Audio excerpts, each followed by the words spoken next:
झारखंड में रिलीज भइल बा, ओकरों के अपने नज़दीकी सिनेमा घर में जाके देखी लो।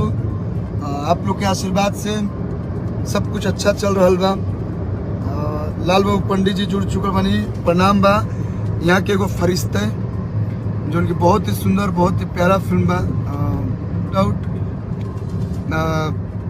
जे भी इमोशनल हुई, जरा अंदर थोड़ा बहुत भी इमोशन हुई, ओकरा आँख से आंसू आ जाए, तो वो फिल्म के भी आप लोग देख लो और अपन ढेर सारा प्यार दिलो।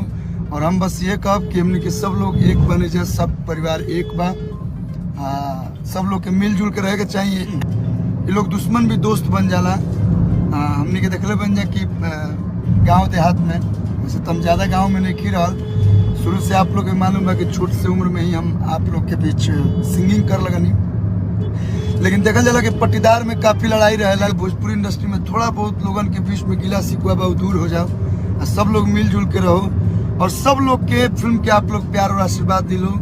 जेकर भी अच्छा फिल्म आवे ओकर के प्यार दिलो, जेकर अच्छा गाना आवे ओकर के ढेर सारा प्यार दिलो। भोजपुरी के ऊपर लोग उंगली उठा दे लगता नहीं मनी ज़्यादा ना, थोड़ा सा लोग के लागे कि ना भी अच्छा गीत भी लोग सुने लें। चलिए दिल से धन्यवाद, लव यू ऑल।